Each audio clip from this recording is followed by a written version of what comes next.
자, 쉬는 시간 좀 줄이고 빠르게 가고 있습니다. 교재 71페이지입니다. 개공사 등의 교육편. 자, 우리나라 사람들 교육 좋아한다 그랬죠. 그래서 교육도 중요한 단어이기도 합니다. 자, 이 교육이 출발되면 교육에 대해서는 제목부터 기억하셔야 됩니다. 원래 중개사 등에 대한 교육은 실무 교육만 있었습니다. 근데 지금 개정되기를 연수 교육이 도입되고 그리고 직무 교육도 도입이 됩니다. 자, 그래서 여러분들은 교육이라는 파트가 들어오면 제목 3가지부터 잡으셔야 됩니다. 71페이지 3번에 1번 실무교육 찾았습니까? 동그라미 한 장 넘어가 보시면 큰 2번 연수교육이 있습니다. 연수교육 동그라미 3번 직무교육이 있다. 직무교육도 동그라미 합니다. 그래서 교육은 모두 몇 가지? 3가지. 자, 이것만 가지고도 문제를 연습해 봅시다. 개공사 등에 대한 교육은 실무교육만 있다. X입니다. X. 연수교육, 직무교육이 있다. 그래서 제목을 체크하셔야 됩니다. 자, 또 취지도 한번 설명해 봅시다. 입문과정이니까 왜 실무교육만 있다가 2가지가 도입이 되느냐 하면 연수교육은 2년마다 실시하는 교육이 도입이 됩니다. 이건 왜 도입을 했느냐 하면 지금 예전에는 실무교육만 있다 그랬잖아. 그죠? 그러면 여러분들이 너무나 잘 알다시피 이 공부를 하다 보니까 부동산에 관련되는 법령들이 바뀌는구나를 알고 계시죠? 거의 세법이나 공법은 해마다 바뀝니다. 세법이나 공법이 해마다 바뀌면 실무편에서 중개사법도 개정이 됩니다. 그리고 개론, 민법도 살짝 개정이 되는데 이렇게 법이 개정되는 것들을 중요하게 관리하면서 공부하신 여러분들이 현장에서 중개업을 할 때는 당연히 법이 개정되는 것을 알고 있음에도 불구하고 일을 하는 사람들은 찾아가면서 공부하면서 일하기가 안 쉽습니다. 일하는 게 바쁘고 스트레스니까. 그죠?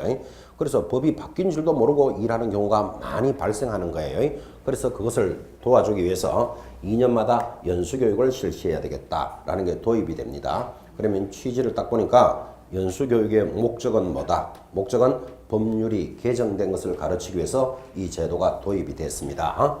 자, 그 다음에 직무교육도 도입을 했다 그랬습니다. 왜 그러냐면 직무교육은 중개보조원을 대상으로 교육을 하는 건데 지금까지는 중개보조원이 되고자 하는 자는 이랬습니다. 나 이제 중개업을 좀 하고 싶어. 그러면 중개사무소에 가면 개공사라는 사장님이 있죠. 사장님에게 나 중개업을 하고 싶다 하니까 내일부터 그럼 출근하세요. 그러면 그때부터 중개보조원이 되는 거예요. 이러니까 중개보조원이 중개업의 중자도 모르고 중개업을 하더라고. 그래서 안 되겠다. 중개보조원에 대해서는 무슨 교육을 도입했다? 직무교육이라는 걸 도입하는 계기가 됩니다. 당연히 이렇게 하는 게 합리적입니다. 사실은. 그죠? 그래서 교육은 원래 실무교육만 있었는데 연수교육과 직무교육이 도입이 되었다. 크게 틀을 잡았습니다. 자, 크게 틀을 잡고 이제 71페이지 이런 실무교육은 누가 실시합니까가 중요합니다. 실시자 누구? 시도지사 딱 새기셔야 됩니다. 자, 개공사 등에 대한 교육은 실무교육뿐만 아니라 모든 교육은 시도지사가 실시합니다. 시도지사 딱 체크하시고 자, 감각을 살리고 싶어서 시도지사가 누구냐 하면 시장 하면 서울시장 박원순 같은 사람입니다. 도지사 하면 경기도지사 남경필 이런 사람들이 시도지사인데 그럼 시도지사가 다른 일은 안 하고 박원순이나 남경필이가 실무교육, 연수교육, 직무교육만 하고 있을 수는 없겠죠. 그래서 이런 교육을 모두 맡깁니다. 그래서 교육은 시도지사의 위탁 업무다 이렇게 말합니다. 주로 어디 위탁되어 있는지가 다음 시간에 바로 이어지는 단원에서 나옵니다.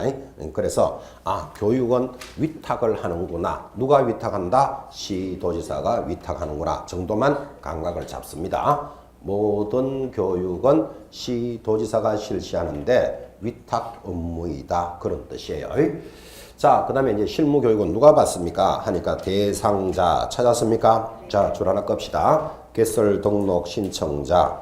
법인의 경우에는 대표자를 포함하여 사원, 임원. 3번 분사무소 책임자. 4번 소공사가 대상자입니다. 자, 이제 대상자 가볍게 확인하시고 천천히 이제 익혀 나갈 건데 이제 이번 첫 교육 파트에서는 교육 시간을 꼭 좀 기억했으면 좋겠습니다. 교육 시간이 숫자로 막 움직이기 때문에 헷갈리기가 좋아요. 그죠? 자, 내려가면 교육의 유효기간 됐고 제일 밑에 보시면 교육시간 얼마입니까? 28에서 32시간을 이수합니다. 자, 실무교육 얼마라고요? 28에서 32시간을 이수해야 된다. 넘어가면 연수교육 들어옵니다. 자, 연수교육도 누가 실시합니까? 시도지사. 그 교육은 무조건 시도지사가 실시합니다. 대상자. 실무교육을 받은 개공사, 소공사는 실무교육을 받고 몇 년마다 2년마다 실시하는 연수교육을 몇 시간 받아야 된다? 12에서 16시간을 받아라 그랬습니다. 시간 체크해보자 그랬습니다. 이번 시간에. 이제 앞으로 수업할 때는 교육 시간도 중요하지만 교육의 목적, 대상자 이런 것들을 체크할 건데 이번 입문 과정에서 시간 하나라도 꼭 잡고 갑니다. 3번 직무교육 돌았습니다. 중개보조원은 신고일 전 1년 이내에 누가 실시하는 시도지사 또는 등록관청이 들어갔다는 게 또 중요하죠. 등록관청에 동그라미 딱 해놓고 실시하는 직무교육을 몇 시간 받아야 됩니까? 3, 4시간을 받아야 한다. 자, 여기서 하나 잡을 것. 원래 모든 교육은 누가 실시한다? 시도지사. 그런데 직무교육은 누구도 할 수 있다. 등록관청도 할 수 있구나. 요거 하나 잡으셔야 됩니다. 시험용으로 체크합니다. 그래서 직무교육은 원래는 시도지사가 실시하는데 보조원을 대상으로 하기 때문에 등록관청도 할 수 있구나. 하나 잡았고 교육시간은 몇 시간이라고요? 3에서 4시간을 받습니다. 이 교육시간이 만약에 이제 오늘은 수업 목표가 교육시간을 정확하게 체크하고 갑시다 하고 지금 여러분한테 전달하고 있는데 교육시간이 시험에 나오면 제일 헷갈립니다. 시험 지문에서 예를 들어서 뭐 교육에 대해서 어쩌고 저쩌고 1, 2, 3, 4, 5 나오면서 실무교육은 32에서 44시간을 이수해야 된다. 이런 말 하면 X잖아, X. 그죠? 28에서 32시간이죠. 그죠? 그럼 이런 교육시간이 시험에 올라오면 아리아리해진다니까요. 그래서 여러분들은 교육 시간을 딱 잡을 때는 이렇게 기억을 해봅니다. 직무교육은 몇 시간이죠? 3, 4시간을 받습니다. 그러면 3, 4를 잡아내면 3, 4 하면 얼마? 12가 딱 보여야 돼. 12에서 4시간 더하면 16시간이에요. 그 다음 12 더하기 16은 얼마다? 28 딱 잡아내야 돼. 그리고 4시간 더하면 32시간이니까 숫자를 딱딱 잡으셔야 됩니다. 그리고 법적으로 28에서 32시간을 받아라 그랬으니까 28시간만 받아도 법에 맞는 거죠. 그래서 지금 현장에서 실무교육 모두 몇 시간 한다? 28시간 합니다. 연수교육 몇 시간 한다? 12시간 딱 합니다. 그 다음에 직무교육은 3, 4시간 딱 하는데 이 교육도 시간이 그냥 막 적었는 게 아니고 시간을 만드는 이유가 있습니다. 원리가 이렇습니다. 여러분들은 이제 원리까지는 알 필요 없고 교육이 그렇게 만들어지는구나를 익히는데 하루에 1일 8시간을 교육한다. 많이 하는 거다, 작게 하는 거다. 1일 8시간은 교육한다. 이 말은 하루 종일 하는 겁니다, 이게. 자, 예를 들어서 교육이 9시부터 시작한다고 봅시다. 9시부터면 10시, 11시, 12시 점심시간 하나 하고 2, 3, 4, 5, 6시까지 해야 8시간 하는 거예요. 그러면 9시부터 저녁 6시까지면 이거 하루 종일 하는 거잖아. 그죠? 6시에 교육 받으려면 집에서 8시에 나와야 돼요. 6시 끝나고 집에 가면 저녁 7시예요. 그럼 오전 8시부터 7시까지 받는 교육이니까 하루 종일 받는 게 8시간이에요. 그러면 하루 종일 8시간 했다, 8시간. 이틀을 8시간 했다, 16시간. 3일을 8시간 했다, 24시간 되겠죠. 4일을 8시간 받는다, 하루 종일 받는다, 4, 8이 32시간. 5일을 하루 종일 받으면 5, 8이 40시간. 6일은 월, 화, 수, 목, 금, 토, 토요일. 토요일은 4시간 받는 거예요. 그러면 일주일 다 받으면 몇 시간 받는다? 44시간이 나와요. 그래서 예전에 실무교육은 32에서 44시간을 받아라. 이 말은 실무교육을 최소한 일주일 해라 이 말이에요. 하루 종일 받는 교육을. 근데 하루 종일 받는 교육을 일주일씩 했는데 굳이 그때도 일주일 할 필요는 없지. 32에서 44니까 32만 해도 되잖아. 그죠? 그래서 예전에 실무교육은 월, 화, 수, 목 4일간을 8시간씩 받았어요. 근데 이게 교육이 너무 많다 하여 줄인 게 이거예요. 그래서 실무교육은 얼마? 28에서 32시간이니까 3일 받으면 24시간이죠. 3일 받고 4일째는 오전 수업하고 끝내라 이 말이에요. 그럼 여기 얼마? 28. 근데 온 김에 다 들으면 32시간 되는 거예요. 근데 굳이 32시간 맞출 필요 있다 없다? 없어. 그래서 현장에서는 3일 수업 다 듣고 그 다음날 4일째는 오전 수업하고 맞춰요. 지금 현장에서 그래 돌아간다고요.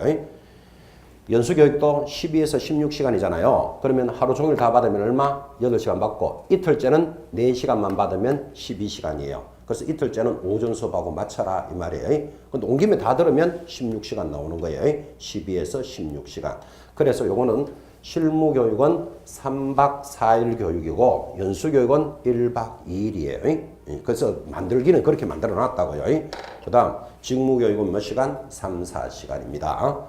그래서 나중에 이 자리에 계신 여러분들은 반드시 이 교육은 100% 있어야 합니다. 왜 그런가 하면 빠르게 하거나 늦게 하거나 차이는 있겠지만 내가 자격증을 취득했다. 그러면 사장님으로 등록하려면 당연히 실무교육 받아야 돼요. 근데 나는 소공사로서 훈련 좀 하다가 하겠다. 이런 사람도 있겠죠. 소공사도 실무교육 받습니다. 그러니까 이 교육은 반드시 받습니다. 그리고 이 교육을 받은 자는 2년마다 연수교육을 실시합니다. 그 다음 나는 자격증을 취득을 못했다. 어떤 사정으로. 그래도 나 중개업을 하고 싶어. 그럼 중개보조원으로 가려면 직무교육을 이수하니까 이 자리에 계신 여러분들은 어쨌든 이 교육은 반드시 이수하게 돼 있다고. 빠르게 하느냐 늦게 하느냐 차이는 있겠지만 그죠? 누가 교육을 실시한다고요? 시도지사가 실시하는데 서울시청까지 가서 교육받는 게 아니고 위탁이 돼 있다 그랬잖아요. 그 어디 위탁돼 있는가 하면 거의 협회에 위탁이 돼 있어요. 그래서 여러분들은 협회 가서 이제 이런 교육을 받게 됩니다. 앞으로 계속 그런 이야기를 많이 할 거예요. 자, 오늘 수업에서 교육에 대한 이야기도 할 것도 많지만 교육 시간 하나는 오늘 새겨놓고 갑시다. 직무교육 몇 시간? 3, 4시간. 3, 4로 자꾸 이야기하는 이유가 있죠. 3, 4시간. 연수교육은 3, 4는 얼마? 12 딱 잡아내야 돼. 12시간인데 그날 다 받으면 16시간이에요. 됐죠? 그 다음 실무교육은 12 더하기 16은 얼마? 28 딱 찍어내야 돼. 28 찍어내고 4시간 더 받으면 30이에요. 그래서 시험 지문에 교육에 관한 시간이 어쩌고 저쩌고 딱 나오면 시험지에 딱 적어놓고 천천히 맞추셔야 돼요. 이게 맞다 틀렸다를. 시간이 들어올 때가 제일 헷갈린다. 그렇게 전달했습니다. 자, 이제 이어지는 단어는 보칙입니다. 보칙을 다른 말로는 보충규칙 그러는 거예요. 자, 보칙에 대해서 출발을 하는데 이 보칙은 아주 가벼운 단어입니다. 왜 그런가 하면 보충규칙이니까 아주 편안한 시간이지만 주의할 것은 있습니다. 자, 보충규칙으로서 첫 번째 업무의 위탁 들었잖아요. 방금 위탁이라는 말을 살짝 한번 들었죠.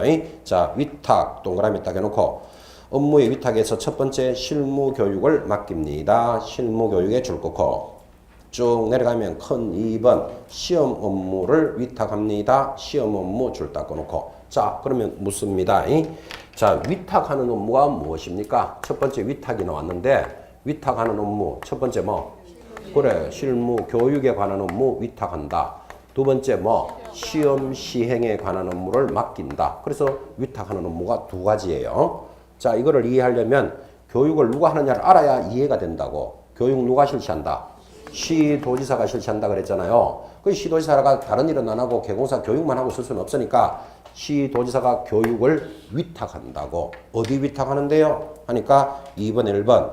부동산 관련 학과가 개설된 대학 찾았습니까? 동그라미 대학, 전문대학 동그라미, 협회 동그라미, 공기업 동그라미, 준정부기관 동그라미. 동그라미 모두 몇 개? 5개. 아, 이것도 문제 낼 거리가 되는구나.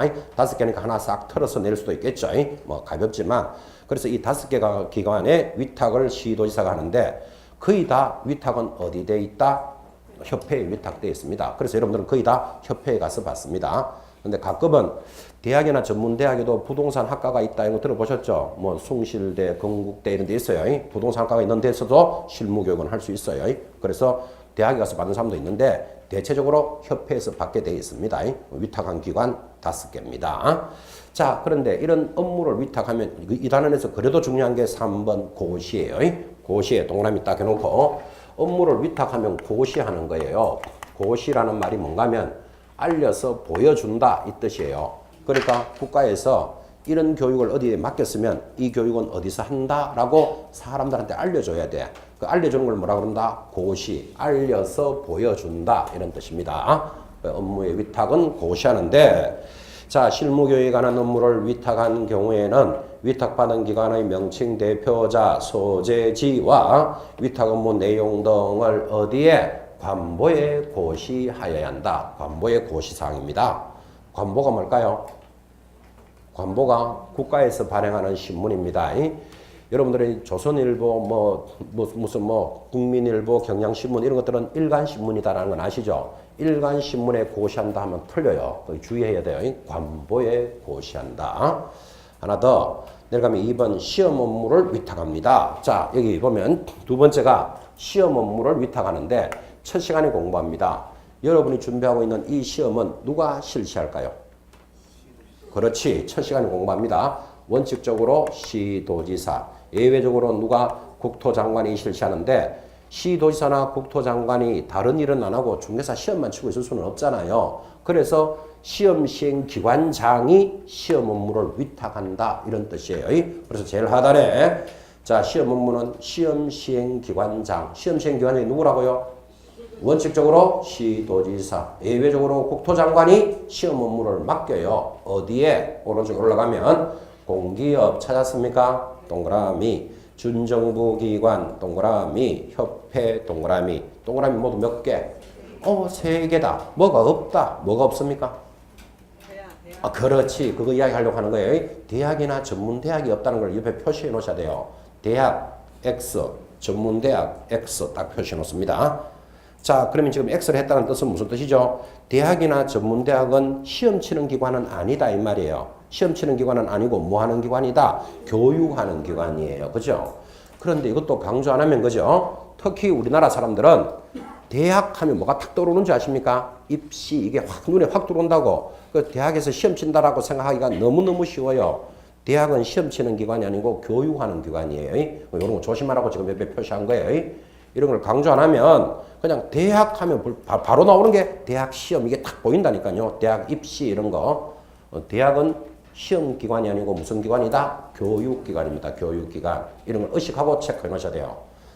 아주 가벼운 단어지만 그냥 설렁설렁 들으면 막 설렁설렁 따라 들어간다고 이게 지금 그죠?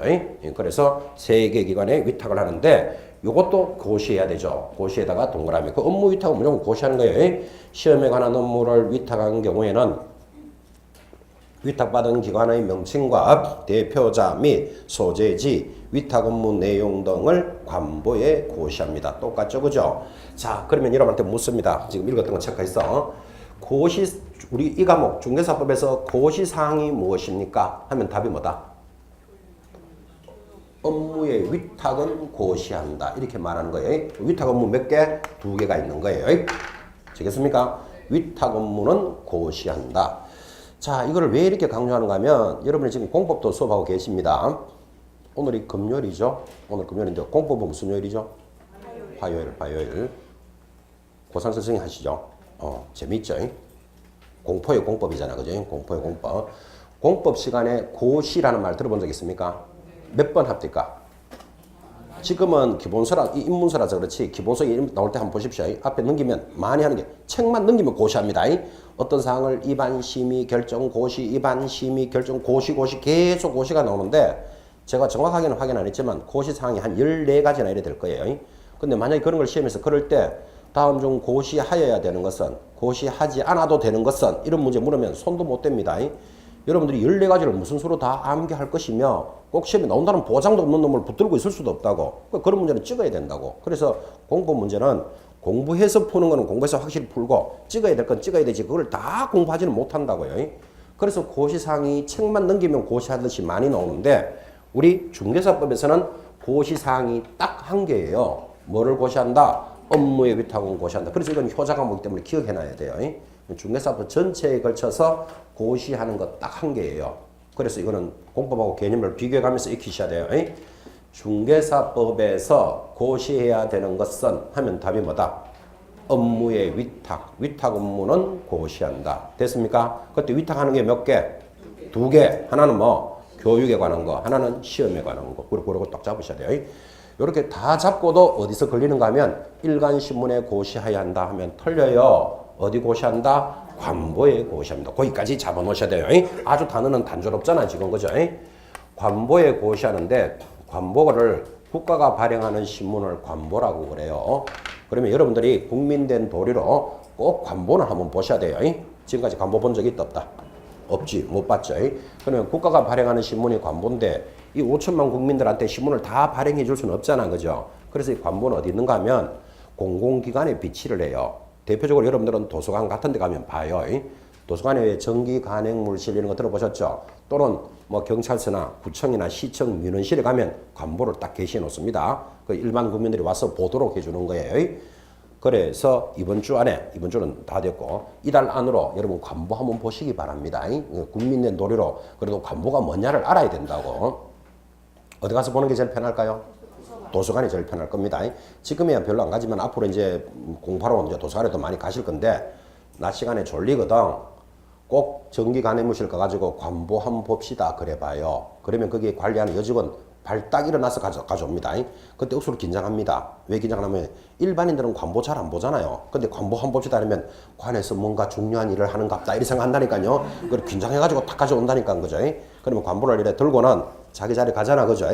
공부하기도 바쁜데 그거 다 쳐다보지 말고 껍데기만 보고 갖다 줘요. 그 공부하기도 바쁜데 뭐 그거 읽어보게 돼. 지금 안 보고도 다 살았는데 지금까지 그죠? 껍데기만 이래 보고 갖다 줘요. 그래 이게 관보구나 이래가지고 갖다 줄 때는 그냥 갖다 줘야 되겠습니까? 인사해야 되겠습니까? 인사를 해야지. 뭐라고 인사해야 되겠습니까? 어떤 사람은 잘 봤습니다. 그런 소리 하지 말고 인사할 때는 뭐라고 하는가 하면 잘 보지도 않았잖아요. 껍데기만 보고 갖다 줬으니까. 뭐라고 인사해야 되는가 하면 가제 정리를 잘 하셨네요. 이렇게 인사하며 봐요. 그럼 그 여직원 졸도해 봅니다. 완전히.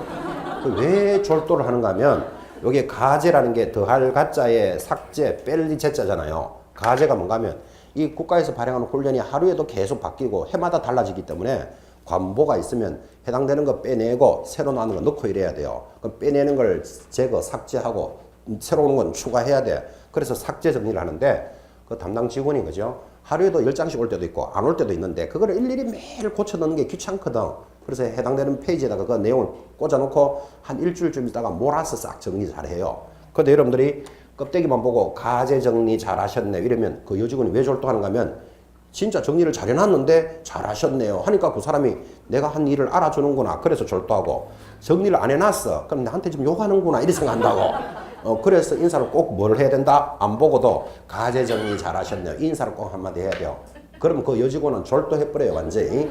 잘했으면 잘했으니까 인사하는 거고 안 했으면 나보고 한 소리 하는 거다 지금 이런 뜻이잖아요 그죠? 그러면 여러분 지나고 다닐 때마다 이제 커피 한 잔씩 탁탁 커피 드시게 싸와요 이런 말 인사 듣는다니까 그죠? 꼭 인사하시기 바랍니다. 그때 관보 볼 때는 슬리퍼 딸딸딸 끌고 가야 된다. 깨끗하게 입고 가야 된다. 깨끗하게 입고 가야 된다. 슬리퍼 딸딸딸 끌고 다니면 그죠? 저렇게 다니는 게 관보는 왜 보지? 뭐 이렇게 이야기한다고. 그러니까 깔끔하게 입고 닦아가지고 관보 좀 봅시다 하며 봐요. 완전히 긴장하는가 안 하는가 하여튼. 딱 별 이야기 다 있습니다. 관보라는 말을 이 정도로 강조해 놨습니다.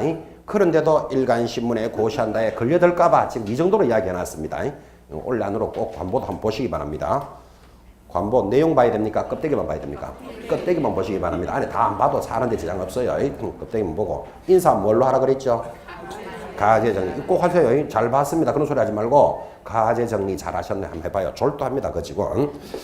자, 이 정도로 이야기해서 고시사항은 관보에 고시한다까지 지금 설명했습니다. 그런데도 일간신문에 고시한다에 걸리면 안 된다까지 전달했고 이제 보측에서 중요한 게 지금이에요. 포상금 제도 100% 시험에 나옵니다. 지금까지 100% 나왔고 여러분들도 100% 만나는데 포상금은 언제 지급하냐가 제일 중요해요. 언제 지급한다? 2번에 1번 무등록 개공사 고발하면 포상합니다. 2번 부정한 방법으로 등록한 자 고발하면 포상합니다. 3번 등록증을 양도대여 하는 자. 양도대여는 빌려주는 자잖아. 그죠? 양도에 동그라미 놓고 빌려주는 자가 있다면 100% 빌려서 하는 자가 있죠. 그래서 4번 양수대여 받은 자를 고발하면 포상합니다. 양수도 동그라미. 그래서 가장 중요한 거 포상금이라는 내용이 나오면 언제 지급한다? 양일 때 지급한다. 꼭 새기셔야 됩니다. 네 가지이기 때문에 문제 내기도 너무나 좋았습니다. 양양. 자, 양양 확인. 무가 뭐지요? 무등록업자 고발하면 포상합니다. 그는 거짓 부정한 방법으로 등록한 자 고발하면 포상합니다. 그 다음에 양이 뭐지요? 양도하거나 양수받아서 빌려서 하는 자를 고발하면 포상합니다. 양양은 포상 대상이다. 이게 얼마나 중요한 줄 아십니까? 지금 여러분들은 참 많이 들었습니다. 예를 들면 이중 등록하여서는 아니 된다. 또 이중 소속을 하면 절대적으로 취소된다. 뭐 이런 수업을 많이 들으셨죠? 수수료를 초과해서 금품을 받으면 아니 된다. 라고 많이 들었지만 이런 것들은 전부 포상하지 않습니다. 다 위반한 사실이지 포상 대상은 아니잖아요. 근데 설렁설렁 공부하는 사람들은 이것들이 다 위반했으니까 포상할 것 같은 느낌이 확 오도록 문제를 만든다고. 그죠? 그래서 포상금 하면 뭐부터 기억해야 된다? 무, 거, 양, 양만 포상하지 이런 것들은 포상하지 않습니다. 이런 것들 주의하셔야 돼요. 자, 무, 거, 양만 포상을 하는데 지급 조건 중요합니다. 3번에 별표 놓고 1번 행정기관에 의해서 발각되기 전에 신고 또는 고발을 한 자로서 동그라미 2번 신고 또는 고발 사건에 대해서 검사의 동그라미 공소제기 앞에 번호 1번 답니다. 1. 공소제기 2. 기소유예를 했을 때만 지급합니다. 자, 그러면 양양이 고발이 들어오면 포상을 하는데 고발만 들어온다고 포상할 수는 없죠. 왜? 죄가 있어야 포상을 할 거니까. 죄가 있다를 누가 이야기한다? 검사가 공소를 제기하거나 기소유예 시에만 지급한다. 그래서 중요한 단원이다. 그 말이에요. 이 검사가를 시험에서 판사가 나오는데도 구분 못하는 학생도 있습니다. 지금 지급하는 조건이 뭐라 그랬죠? 검사가 공소 제기를 하거나 기소유예 시에만 지급합니다. 그러면 공소제기 기소유예가 무엇입니까? 이렇게 묻는다면 이렇게 할까요?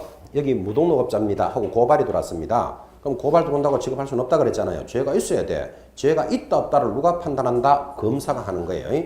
그래서 여러분들이 왜 검판사가 좋은 직업이다라는 거 들어보셨죠? 왜 검사 판사가 좋은 직업일까요?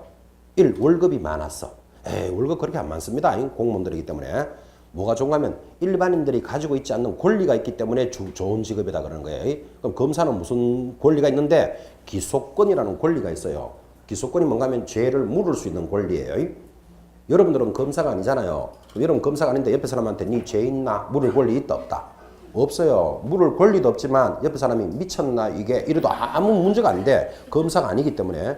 근데 검사는 죄를 물을 권리를 국가로부터 부여받았기 때문에 니 죄 있나 한테 검사 보고 니 미쳤나 이게 하면 봐봐요. 어떤 현상이 벌어지는지. 검사는 국가로부터 받은 권리가 죄를 묻는 권리예요. 그걸 기소권, 공소권 그래요. 그 다음에 이제 죄를 물을 권리가 있으면 판사는 그거를 판단할 권리를 줘요. 죄 있다 없다를. 그죠? 그래서 항상 양날이 같이 가는 거예요. 검사가 죄가 있다라고 기소권을 행사했지만 판사가 보니까 죄가 없다 할 수도 있죠. 그걸 있다 없다를 판단하는 게 판사의 권리예요. 그 다음에 이제 그걸 도와주는 권리가 변호사예요. 그래서 그걸 법조 3윤, 세 바퀴라 그래요. 검사, 판사, 변호사는 같이 돌아가요. 돌아가기 때문에 여러분 검사하다가 변호사하는 사람 보셨죠? 또 변호사하다가도 검사로 가요. 이번에 특별검사 들어보셨죠? 지금 우리나라 온 지금 나라가 특검 때문에 난리인데 박영수 특검이 예전에 검사하다가 지금 나가서 변호사 하던 사람을 불러가지고 지금 검사시키는 거예요. 요 세 바퀴는 같이 돌아요. 판사, 검사, 변호사는. 그래서 이걸 법조 3윤 세 바퀴다 이러는데 죄를 물을 수 있는 사람은 검사밖에 없는 거예요. 그래서 검사가 뭐 했을 때 공소가 제기되거나 기소유예인데 이때 기소유예라는 말은 죄가 아주 약하다 이렇게 판단하는 거예요. 예를 들면 이 사람이 무등록이요 라고 고발이 들어왔는데 검사가 조사를 해보니까 옷 입고 나가다가 무등록으로 걸린 거예요. 우리말 하면 30분 무등록하다가 걸렸어요. 그럼 이것도 무등록이라고 3년 징역 2천만 원 벌금에 처한다. 이거 좀 심하잖아. 그러니까 검사가 판단하기를 죄가 있기는 있대 아주 약하다. 그러면 기소유예 처분을 내요. 기소유예는 반성문 쓰고 나가요. 실제로 반성문 써요. 반성문 해놓고 나 누구는 재수없게 30분 무등록하다가 적발되었는데 한 번만 봐주면 절대 하지 않겠습니다 하고 나가는 걸 기소유예한다 그래요. 그 검사가 풀어줄 권리가 있는 거라 그죠? 자, 그럼 제가 아주 약한 거고 공소제기는 이 사람을 조사해보니까 무등록을 한 3년쯤 했어. 그러면 확실한 무등록업자잖아 그죠? 죄가 있다고 판단한 것을 공소가 제기된다 그러는 거예요. 자, 그러면 포상금을 지급하는 조건은 검사가 죄가 있거나 아주 약하더라도 지급하겠다 이 말이에요. 약해도. 그래서 지급하는 조건이 두 가지인데 검사가 조사를 해보니까 죄가 없네? 죄가 없네를 뭐라 그런다? 무혐의 처분을 받았다. 그럴 수도 있겠죠. 이런 건 지급하지 않습니다. 또는 불기소 처분을 받았다. 지급하지 않습니다. 그런데 여러분들은 죄도 안 지어본 사람들이니까 무혐의 불기소 이런 말 잘 못 알아듣잖아 지금 그죠? 그러니까 지급하는 조건 두 가지는 기억해놔야 된다고. 검사가 뭐 했을 때 지급한다고요? 기소유예나 공소가 제기되었을 때만 지급한다 까지가 중요합니다. 자, 그럼 지급을 하는데 결국은 얼마를 지급할까요? 이게 또 궁금하지 않습니까? 4번 포상 금액 돌았습니다. 줄자 껐습니다. 건당 얼마? 50만 원. 갈로 열고 에게 이래 적어 놓습니다. 아따 요란하게 이야기하더니만 에게 얼마 지급한다고요? 50만 원 지급합니다. 근데 이것도 법 만들 때 애매했습니다. 지금 무등록하거나 부정하게 등록했거나 빌려주고 빌려받은 자를 고발하면 포상하는 제도를 만들면서 포상금을 얼마를 할까 이게 궁금했었어요. 근데 금액이 예를 들어서 5천만 원을 지급한다. 5천만 원으로 갔으면 중개업하는 게 낫다. 고발하고 다니는 게 낫겠다. 그 법을 그래 만들 수가 없어서 5천만 원을 못 만드는 거예요. 그다음 포상금을 예를 들어서 5만 원 지급한다. 5만 원 지급한다 이러면 사람 고발해가지고 5만 원 받으려고 고발하는 게 쉽지가 않죠. 그럼 5만 원 해봐야 효과가 하나도 없는 거예요. 그래서 이거를 얼마를 만들고 하고 고민했는데 내려온 법이 얼마다? 50만 원 내려왔어요. 그 50만 원도 실효성이 있다 없다? 없어. 그래서 지금 여러분이 보시기에는 이 법이 만들어져 있지만 현장에서 무등록업자가 없다고 봅니까 안 봅니까? 있을 수 있겠지. 양도대하는 자 지금 없다고 보지는 못하잖아. 왜냐면 이런 고발하면 포상하지만은 이렇게 실효성이 별로 없는 거라 50만 원에. 그래서 금액이 액에 50만 원이고 두 번째가 또 이게 법이 안 맞는 게 뭔가 하면 실효성이 없는 게 고발할 때는 말로만 고발하는 게 아니고 증거를 제시해야 되잖아. 그죠? 그 증거를 제시하려면 가깝게 있는 사람만이 증거를 안다고. 예를 들어서 우리는 저 사람이 빌려서 하는 자료를 일반인들이 가면서 알 수 있다 없다? 절대로 몰라. 누가 하는 줄 알아요? 직원들이 알게 되고. 맞잖아. 그 다음에 옆에 주변에 같이 경쟁업소에서만 알게 되지. 멀쩡한 일반인이 저 사람 양도하는 자대 이렇게 모른다고 지금. 그죠? 그래서 실효성이 없어. 누가 고발하는지를 알기 때문에. 그죠? 그래서 이 법을 개정하려고 그래요. 그래서 여러분 시험 관행정에서 바뀌면 100% 시험 문제예요. 어떻게 개정을 한가 하면 수사기관이나 등록관청에 고발을 직접 하는 게 아니고 협회에다가 고발을 하면 협회가 한 달치를 묶어서 고발해 주게 되면 그 다음 누가 했는지는 모르잖아요. 일단은 그죠? 그렇게 해서 이 법을 보완하려고 그래요. 만들어 놓고 보니까 꼴란 50만 원밖에 안 돼. 그래서 이 금액 자체가 좀 약하고 두 번째 신고를 직접 하게 됨으로써 상대방이 알게 되더라고. 그래서 이걸 보완할 준비를 지금 하고 있는 거예요. 이런 것들이 입법이 돼 있어요. 국회에. 입법이 됐는데 여러분 시험 할 때까지 바뀔지 안 바뀔지는 몰라요. 왜 그러면 이렇게 법을 개정하겠다고 올려놨지만 지금 국회의원들이 민생에 관련 법이 중요하다, 순실이가 중요하다.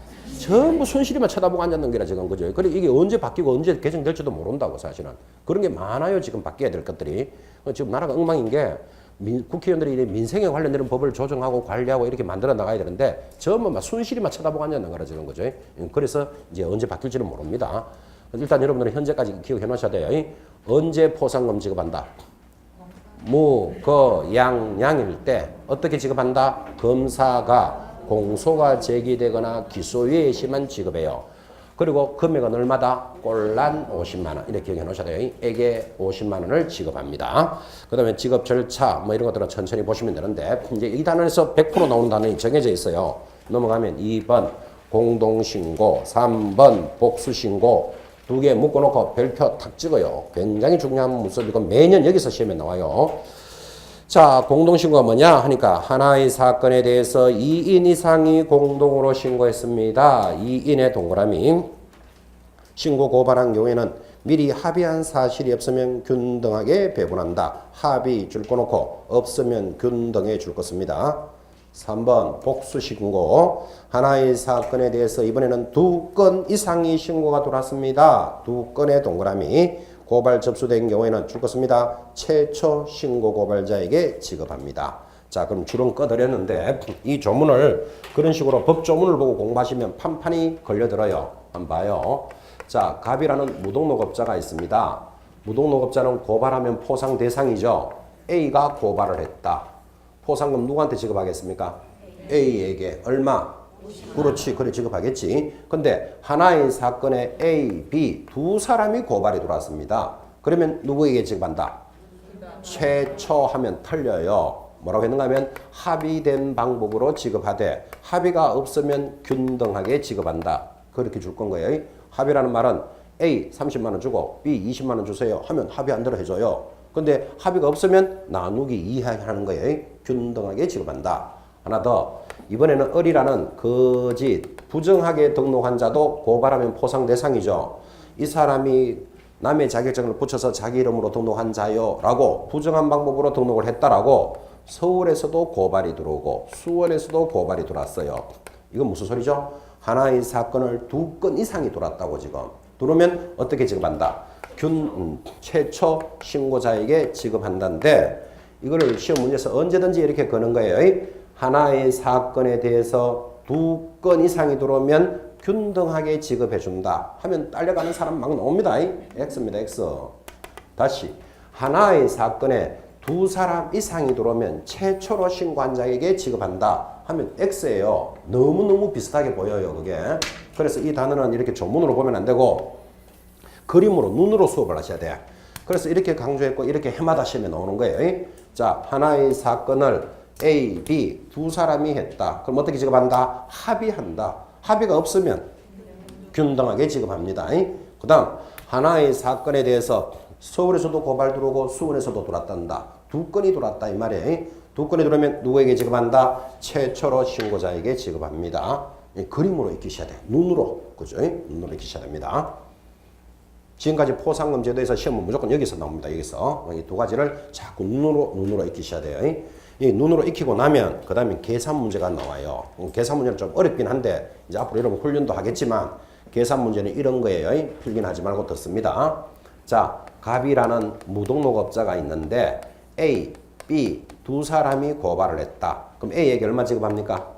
합의가 없으면 25만 원, B에게 25만 원이겠지. 그렇죠? 그 다음 을이라는 거짓 등록업자가 있는데 A가 먼저 고발하고 나중에 B가 고발했다. 자, A는 얼마 받고? 50만 원. B는 없잖아. 먼저 그죠? 그러면 A가 받을 수 있는 돈은 전부 얼마? 75만 원. B가 받는 돈은 얼마? 25만 원. 이거 찾아내라. 이렇게 문제가 나온다고. 계산 문제에. 되겠죠? 지금은 제가 2개만 예를 들었지만 한 3개, 4개 여면 25 더하기 25 더하기 50 더하기 125 이렇게 계산해내야 된다고. 그건 시간도 뺏어가고 심하게 묻는다고요. 무슨 말인지 대충 아시겠죠? 지금은 2가지만 예를 들어서 75, 25 이게 답이지만 한 서너 개를 쫙 끈다는 거예요. 그죠? 그러니까 첫 번째 조건부터 알아놔야 돼. 언제 지급한다? 무거양량인데 또 이런 말도 묻겠죠? 뭐 가벌병, 병이라는 이중 등록 환자가 있다. 이중 등록 환자를 A가 고발하고 B가 고발했다. A 얼마? 없어. B는 얼마? 없어. 그렇지. 빵원은 좀 심하다. 0원이래요. 0빵. 그죠? 무슨 말인지 알겠습니까? 이중 등록하는 포상 대상이 아니잖아, 지금. 그죠? 그래가지고 A가 총 받는 돈은 얼마? B가 총 받는 돈은 얼마? 이렇게 물어온다고요. 되겠습니까? 그래서 뭐부터 잡고 있어야 된다? 무거양량부터 잡고 있어야 돼요, 지금. 잡고. 그 다음에 눈으로 익히셔야 돼, 눈으로. 하나의 사건에 대해서 2인 이상이 들어오면 누구에게 지급하고? 합의한 대로 지급하고 합의가 없으면 균등하게 지급한다. 나누기 이해한다 이 말이죠. 하나의 사건을 서울에서도 들어오고 의정부서도 고발이 들어왔답니다. 2건이 들어왔답니다. 누구에게 지급한다? 최초로 신고자에게 지급한다. 되겠죠? 이런 모습들을 익혀가는 시간. 자, 이제 3번 수수료 들어왔습니다. 수수료 가벼운 단원입니다. 가볍게 보시고 1번에 제목만 줄 거는 씁니다. 수수료는 지방자치단체 조례가 정하는 수수료입니다. 이것들은 정 받을 때만 수수료를 내는데 지금 여러분들은 늦게 들어오거나 또 중간에 수업하신 분들은 정이라는 개념이 안 잡혀 있습니다. 그러니까 지금 수수료 이야기해봐야 잘 안 돌아요. 근데 이거는 알고 갑시다. 중개업을 하기 위한 정이 뭐가 있을까요? 중개업을 하기 위해서는 필요한 정. 자격증 있어요. 여러분 지금 자격증 받으려고 지금 와 있잖아. 자격증. 2번째는 자격증이 있는 자가 영업을 하려면 등록증이 있어야 돼. 이 2가지 증이 필요한 거라. 이 증 받을 때 수수료 들어가요. 됐죠? 중개업을 하기 위한 증은 이 2가지인데 정신없는 사람 중개업을 하기 위해서는 운전면허증이 있어야 됩니다. 이런 사람만 쓸데없는 사람 틀립니다. 면허증 없어도 얼마든지 중개업할 수 있습니다. 지하철 타고 다녀도 되고 자전거 타고 다녀도 중개도 되고. 하여튼 증 2개 기억해놔요. 첫 번째 뭐 자격증, 2번째 등록증. 됐죠? 그거 받을 때 수수료가 있으니까 그것까지 참고로 보시면 되고. 하단에 있는 2번, 3번은 시험에 안 나와요. 안 나오니까 크게 볼 필요 없어요. 입문과정에서 뭐 이런 것까지 볼 필요 없고. 자, 이제 그 다음 이어지는 단원이 협회편입니다. 협회가 또 중요합니다. 10분만 쉬었다가 협회해서 마무리하도록 합시다. 10분 쉬지 말고 5분 쉴 겁니다. 5분.